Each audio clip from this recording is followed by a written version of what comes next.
नमस्ते बच्चों। मैं इंग्लैंड नवनाथ देवराव, EMRS मवेशी। आज मैं आप लोगों को कक्षा 7वीं का दादी माँ पाठ के बारे में जानकारी देने वाला हूँ। दादी माँ ये जो पाठ है वह शिव प्रसाद सिंह जी का है।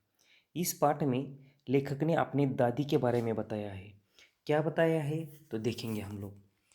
कमज़ोर ही है अपनी, पर सच तो यह है कि जरा सी कठिनाई पड़ती, बीसों गर्मी बरसात और वसंत देखने के बाद भी मेरा मन सदा नहीं तो प्रायः अनमना अनमना सा हो जाता है। मेरे शुभचिंतक मित्र मुँह पर मुझे प्रसन्न करने के लिए आने वाली छुट्टियों की सूचना देते हैं और पीठ पीछे मुझे कमज़ोर और जरा सी प्रतिकूलता से घबराने वाले कहकर मेरा मजाक उड़ाते हैं। मैं सोचता हूँ, अच्छा, अब कभी उन बातों को न सोचूंगा। ठीक है, जाने दो, सोचने से क्या होता है। पर बरबस मेरी आंखों के सामने शरद की शीत किरणों के समान स्वच्छ शीतल किसी की धुंधली छाया नाच उठती है। इस पाठ में यह ऐसा बताया गया है कि ये जो लेखक है वो दुबले पतले हैं देखने में, और छोटी छोटी सी बातों पर वो घबराने वाले हैं। इसके बारे में जानकारी इस परिच्छेद में दी है। और उनके जो दोस्त है उन्हें चिढ़ाते हैं, इसीलिए वह नाराज़ हो जाते हैं, लेकिन वो उनकी बात को छोड़ देते हैं। आगे देखेंगे। मुझे लगता है कि जैसे क्वार के दिन आ गए हैं। अभी यहाँ क्वार शब्द आया है। क्वार का मतलब क्या? तो क्वार भारतीय कैलेंडर के अनुसार बरसात का आखिरी का महीना कौन सा होता है? तो सितंबर। उसमें क्या होता है तो उसके बारे में जानकारी देखो। मेरे गांव के चारों ओर पानी ही पानी हिलोरे ले रहा है। दूर के सिवान से बहकर आए हुए मोथा और साई की अधगली घासें, घेऊर और बंध्याज की जड़ें तथा नाना प्रकार की बरसाती घासों के बीच सूरज की गर्मी के खोलते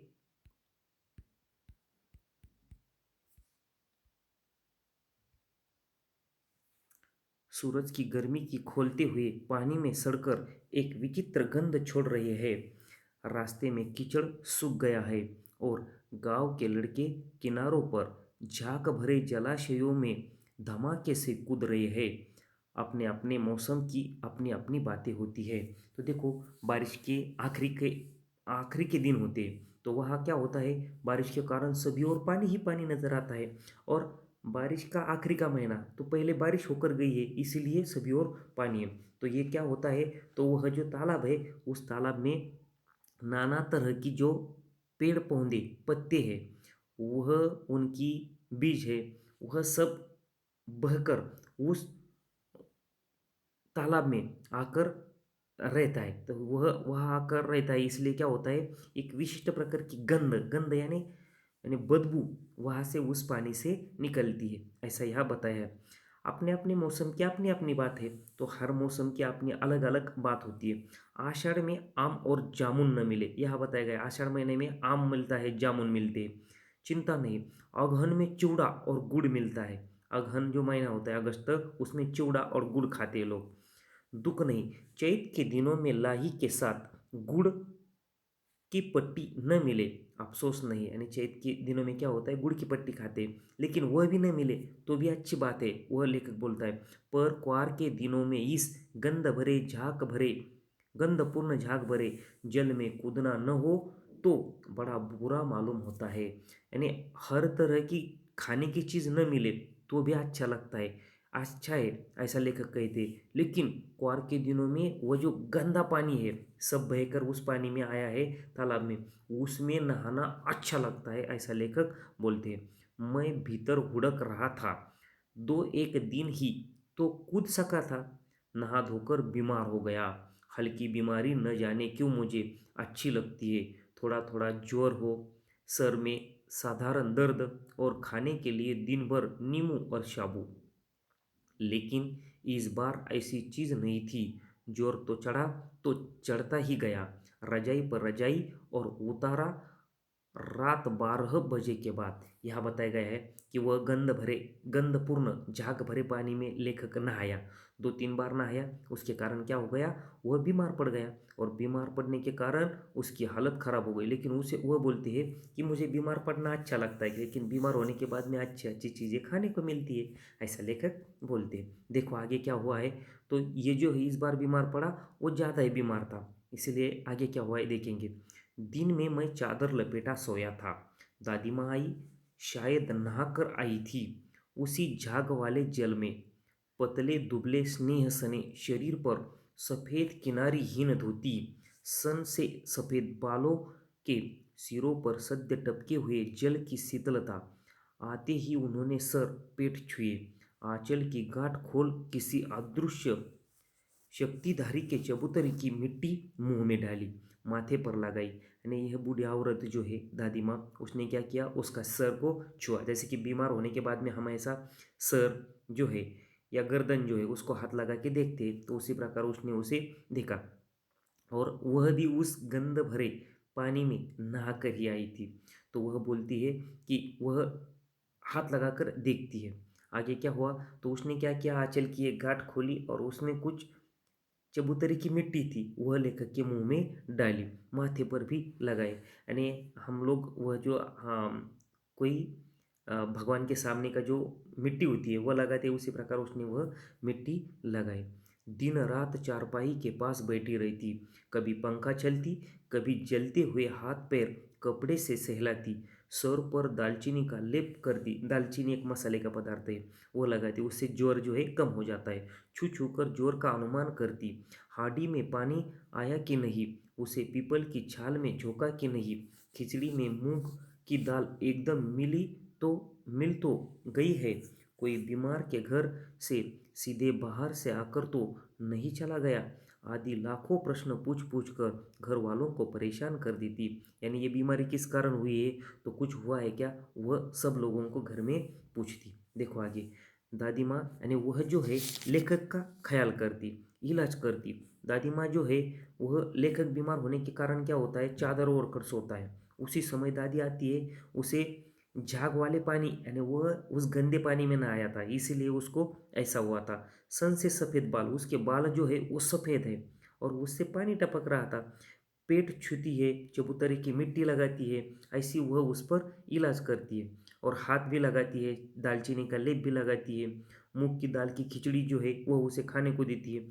ऐसी गाँव की गवई 50 किस्म की दवाई जो है वह भी उसको देती, और वह बीमारी जो है वह उसकी चली जाती है कि नहीं वह देखती।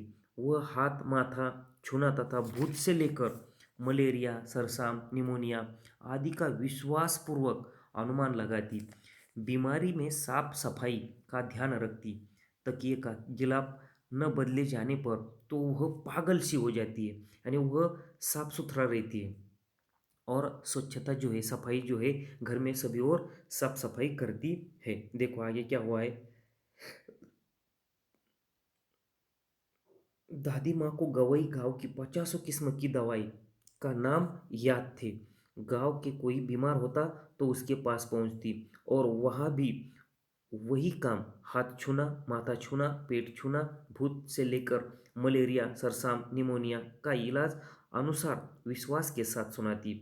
महामारी और विसूचिका के दिनों में रोज सवेरे उठकर स्नान के बाद लवंग और गुड़ मिश्रित जलधारा, गुग्गल और धूप, सफाई कोई उसमें सीख ले, दवा में देर होती, मिश्री या शहद खत्म हो जाता, चादर या गिलाफ नहीं बदले जाते, तो वे जैसे पागल हो जाती है।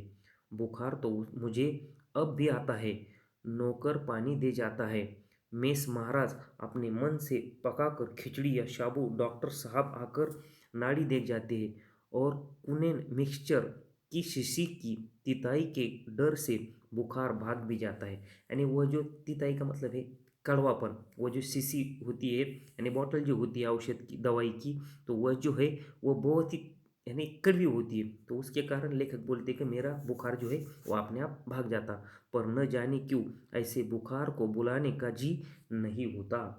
आगे देखेंगे, किशन भैया की शादी ठीक हुई। दादी माँ ने उत्साह और आनंद का क्या कहना, दिन भर गायब रहती, सारा घर जैसे उन्होंने सर पर उठा लिया हो। पड़ोसी आती, बहुत बुलाती, पर दादी माँ आती, बहन बुरा न मानना, कार परोजन का घर ठहरा, एक काम अपने हाथ से न करूँ तो होने वाले नहीं। जानने को यो सभी जानते थे कि दादी माँ कुछ करती नहीं, पर किसी काम में उनकी अनुपस्थिति वस्तुतः विलंब का कारण बन जाती। उन्हीं दिनों की बात है। एक दिन दोपहर को मैं घर लौटा। बाहर निकसार में दादी माँ किसी पर बिगड़ रही थी। पास में कौन, मैं, दुबकी रामी की चाची खड़ी थी। यानी यानी दादी के पास दुबकी रामी की चाची आई थी और वो उसे सुना रही थी।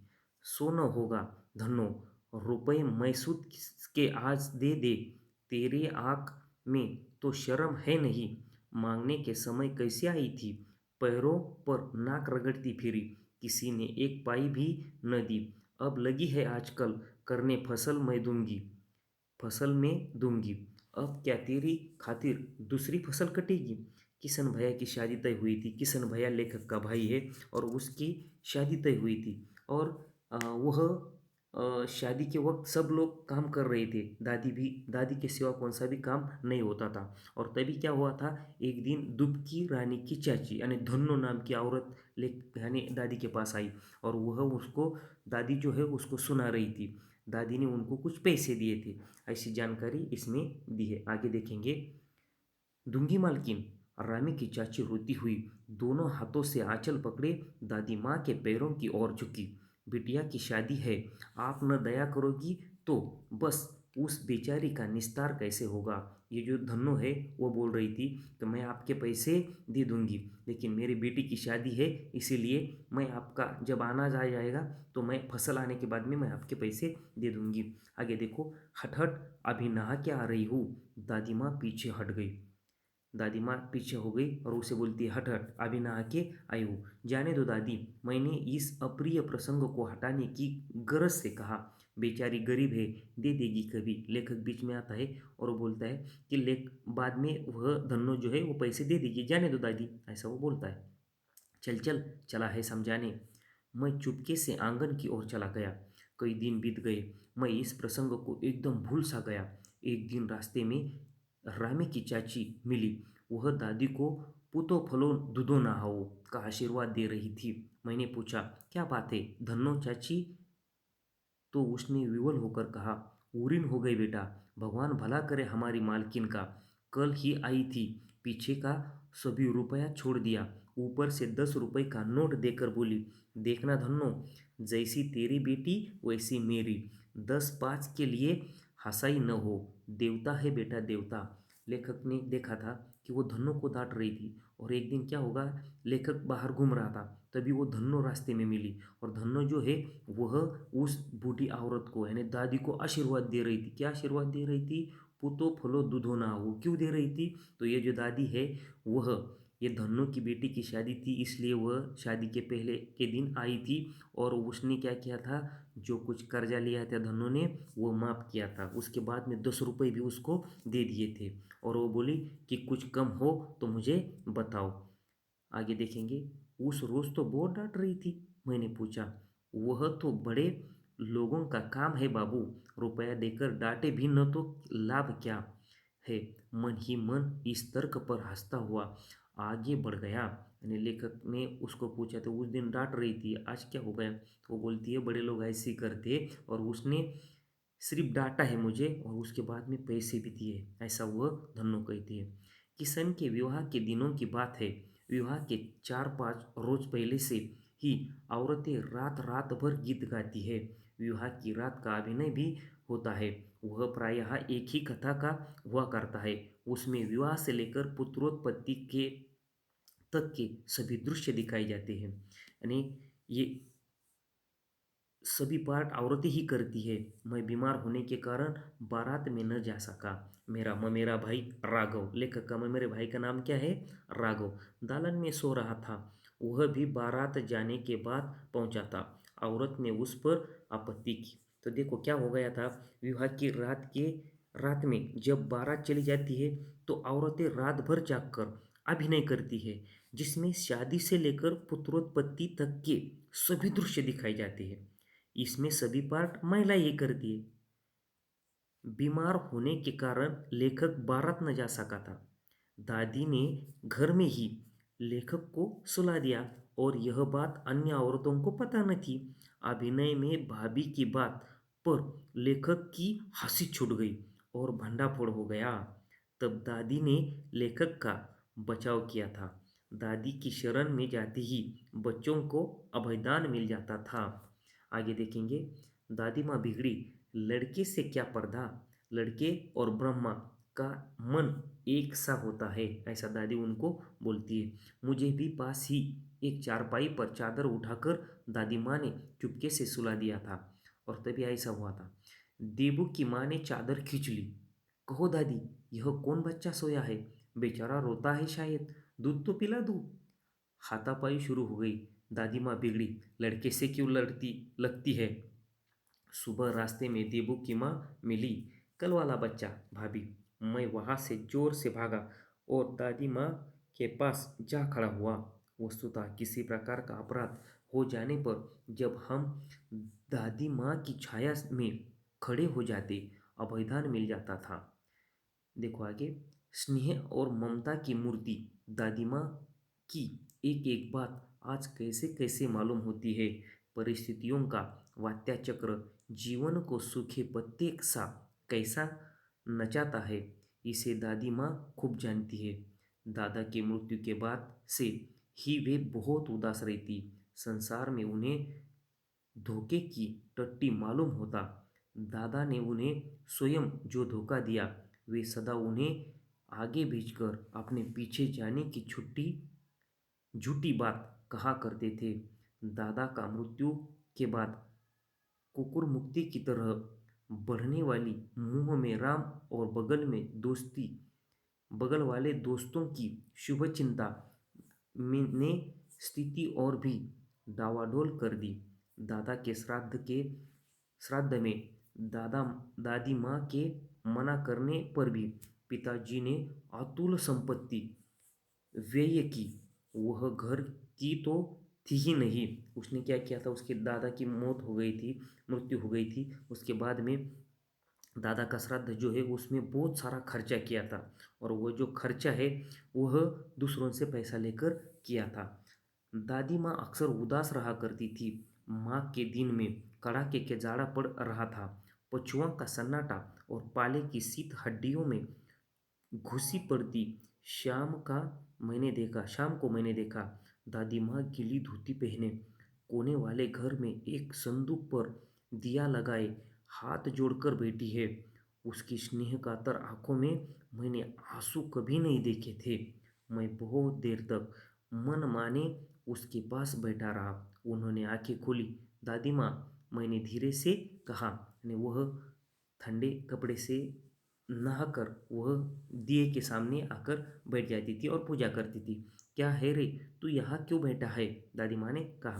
दादी माँ, एक बात पूछूं, बताओगी ना? मैंने उनकी स्नेहपूर्ण आंखों की ओर देखा। क्या है, पूछ। तुम रोती थी? दादी माँ मुस्कुराई। पागल, तूने अभी खाना ही नहीं खाया। यानी उसने वो बात जो है वो टाली और वह दूसरी बात कहने लगी। चल चल, धोती तो बदल लो। दादी माँ, मैंने कहा। मुझे सर्दी गर्मी नहीं लगती बेटा। वे मुझे खींचती रसोई में ले गई। यानी वो बोलती है मुझे सर्दी गर्मी कुछ नहीं लगती और वो खाना खाने के लिए रसोई में लेके गई। सुबह मैंने देखा चारपाई पर बैठे पिताजी और किशन भैया मन मारे कुछ सोच रहे थे। दूसरा चारा ही नहीं है। बाबू बोले, रुपया कोई देता नहीं, कितने के तो अभी पिछले भी बाकी है। वे रोने रोने से हो गए। यानी लेखक के पिताजी और किशन ये दोनों बात कर रहे थे कि पिछले ही लोगों के बहुत सारे पैसे लिए हैं, अभी कैसे वापस कर देंगे और अभी उनको पैसे चाहिए थे। तो देखो आगे क्या हुआ है। रोता क्यों है रे? दादी माँ ने उनका हाथ माथा सहलाते हुए कहा। मैं तो अभी हूँ ही। उन्होंने संदूक खोलकर एक चमकती सी चीज निकाली। तेरे दादा ने यह कंगन मुझे इसी दिन के लिए पहनाया था। उनका गला भर आया। मैंने उसे पहना नहीं, इसे सहज कर रखती आई हूँ। यह उनके वंश की निशानी है। उन्होंने आंसू पोंछकर कहा, पुराने लोग आगे पीछा सब सोच लेते हैं थे बेटा। यानी जब ऐसी इमरजेंसी आती थी तब वह या ऐसे जो गहने हैं वो बेचकर अपना काम चला लेते थे। देखो आगे थोड़ा सा बाकी है। सचमुच मुझे दादी माँ शापभ्रष्ट देवी सी लगी। धुंधली छाया विलीन हो गई। मैंने देखा दिन काफी चढ़ आया है। पास के लंबे खजूर के पेड़ से उठकर एक कौवा अपनी घिनौनी काली पंखें फैलाकर मेरी खिड़की पर बैठ गया। हाथों में अब भी किशन भैया का पत्र काँप रहा है। काली चिट्ठियों से कतारें धूमिल हो रही है। आंखों पर विश्वास नहीं होता। मन बार बार अपने से पूछ बैठता है, क्या सचमुच दादी माँ नहीं रही? यानी लेखक दूर पढ़ाई करने के लिए है और लेखक को एक खत आया है। किसका? तो किशन भैया का। और उस खत में क्या लिखा है? तो दादी माँ गुजर गई है। ऐसा इस पाठ में बताया गया है। ये पाठ जो है मैंने आप लोगों को आज बताया है। सब लोग इस पाठ की तैयारी करो। धन्यवाद।